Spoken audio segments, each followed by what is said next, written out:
privilege. I would like to share the publications of our study. This study has actually come up with two papers. We actually done a scoping review on impact of mobile health intervention to support exclusive breastfeeding. And there's also another paper on the factors associated with malnutrition in children under 2 years old in Terengganu. Okay, and there's another one in the coming for our this nutrition intervention for the phase 3 study. Okay, I would like to thank our funding institution, which is from the Ministry of Health, to fund us to conduct this project. And I would like to also thank my research team, especially my master student, Ms. Tengku Fatih Nadira, and also our master student, Ms. Nurul Fatini, and the rest are my colleagues who actually contribute together to conduct this project. Okay, thank you very much for your attention. If you have any question in the future, welcome you to actually send me an email or drop me an email to my email address. Thank you very much. Okay, thank you very much, Dr. Wibi, for your insightful presentation. Thank you so much. So if you have still have a time for 1 or 2 questions, there are 4 participants here asking via chat box. It's okay? Let me see the chat box. Okay. Your time is 20 minutes left. Let me see. Okay, my name is Ciptaning from the Midwifery Department of the Poltekkes, Kemenkes, Kendari. I would like to ask about the relationship between stunting and gender equality.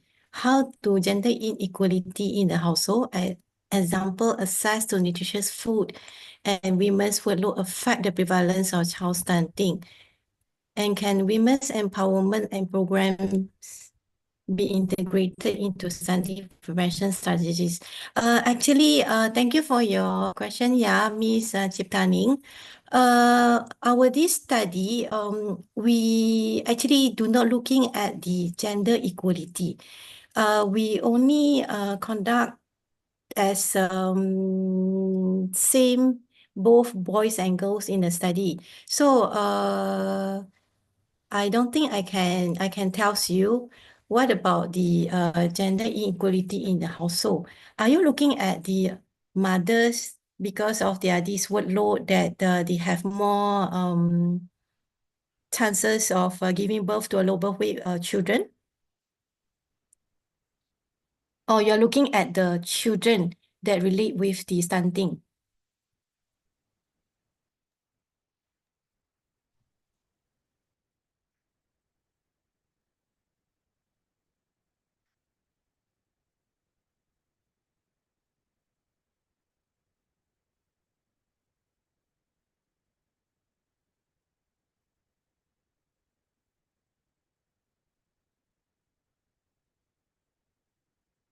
Is there any answer from that?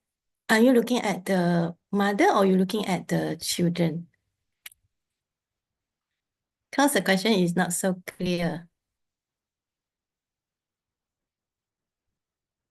If you're looking at the mothers who are more at risk of in giving a low birth weight that could leads to the stunting, I think the gender inequalities is always there. So perhaps what we can promote is more awareness of the husband, especially in the family, that they should actually play a role in helping with the family's tasks, helping the wife with the house chores. So, and to prevent this from actually happening. My name is Fani. I go to another questions. How can midwife collaborate with other health services providers to ensure adequate nutrition and health services for children at risk of stunting? How can midwife? We actually do not have the midwife in Malaysia. We only have the nurse, Okay, and the nurse actually are working in the health clinic, whereby the mothers will do this antenatal checkup at the clinic for every month. So which means that they will go to the clinic and they will see the nurses. And at the same time, they will also see the doctors for the scanning of their baby. But the scanning will not be so frequent unless you go to the private hospital. So which means that they only get to see the nurses, and nurses will measure their weight and height, and then measure these glucose level to make sure that they don't have the GDM, and also measure their BP to measure that they don't have the preeclampsia or hypertension during this pregnancy. So in Malaysia, we actually has already well established that every woman who are pregnant, they should go to the hospital, they should go to the health clinic for checkup. So every month, if they go to the hospital, they will be measured, okay, for their health status. So to ensure that they actually be monitored and their children in the womb are actually grow according to the size, the weight of the fetus. So this is actually one task in measuring the nutritional status of the mothers and also their health. So for midwife, we don't have, so I don't really able to answer your question because we don't have midwife here. Okay. My name is Hasmita from Midwifery Class 1C. Why is that? It is every country there are still so many children suffering from stunting, even though every country is already developed. I think because some of the country which are in the under less affluent country, the main important thing is the children didn't get enough food. So in terms of accessibility or able to buy, affordability is the main issue. If you are looking at those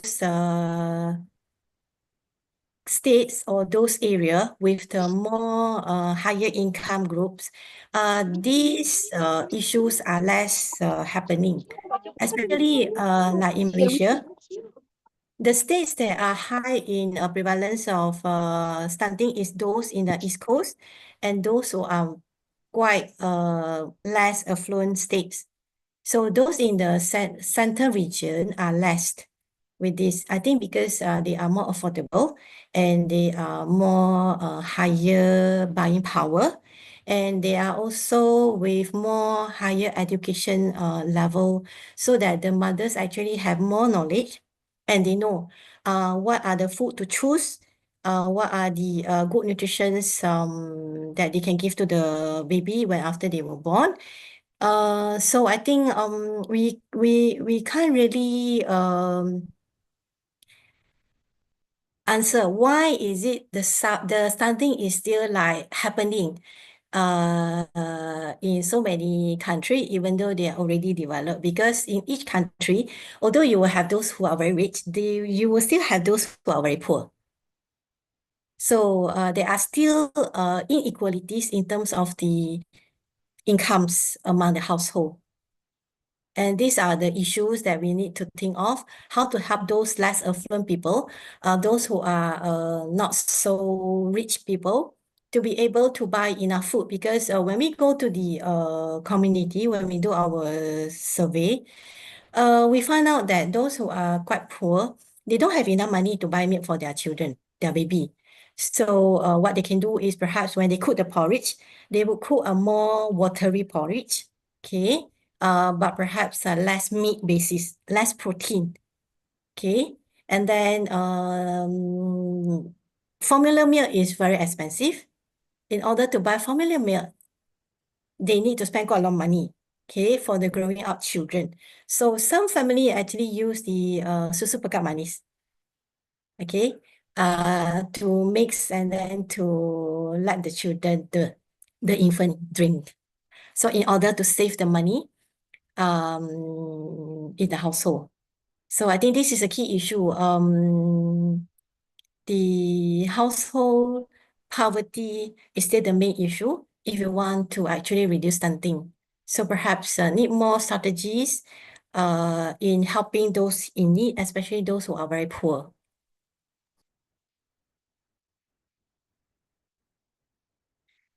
What is the most effective way to deal with stunting?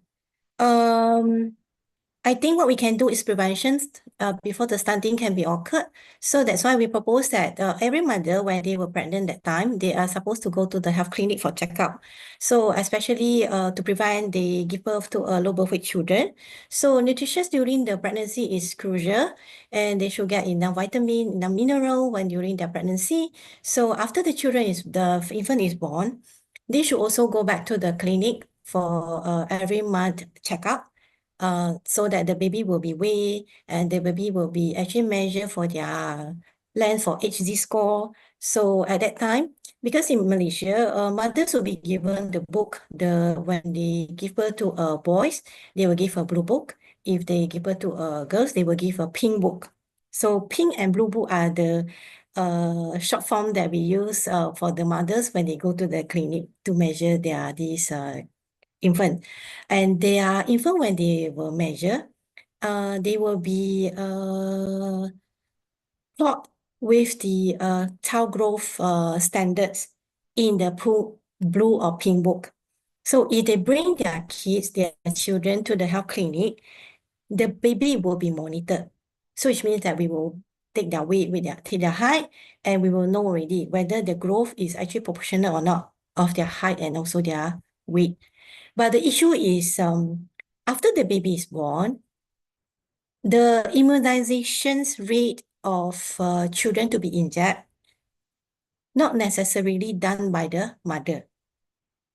So if they bring their children for an immunization jab, the baby will be monitored, will be weighed, will be measured. So the nurses will be able to track what is their growth status.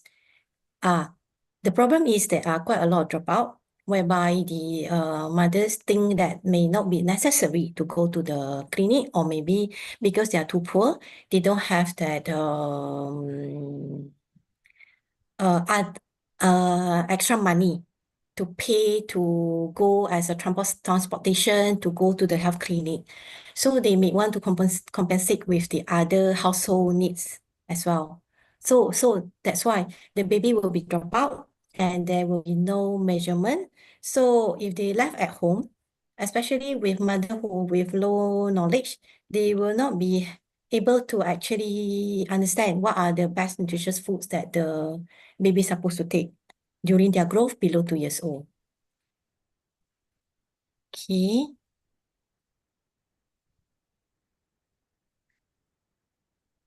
All right. So I think, do I answer your questions?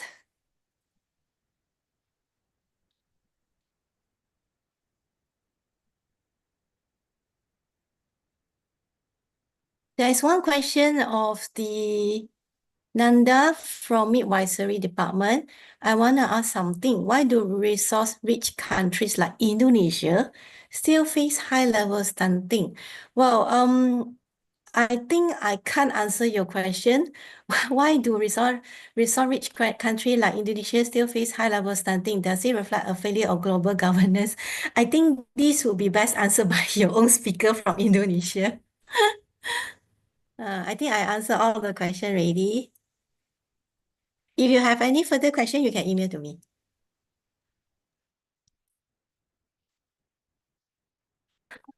Sorry, Dr. Maybe one question left. Is that okay? Where? Can't see. From Betty Josephine. The result of my study show very low content of breast milk protein level and were related their mother's protein intake. What about your country relates to content breast milk? Breast milk, very low content of breast milk protein level. Well, I'm not in the area of the breast milk consumption, but I do have other friends who are doing the breast milk study. Maybe you can email and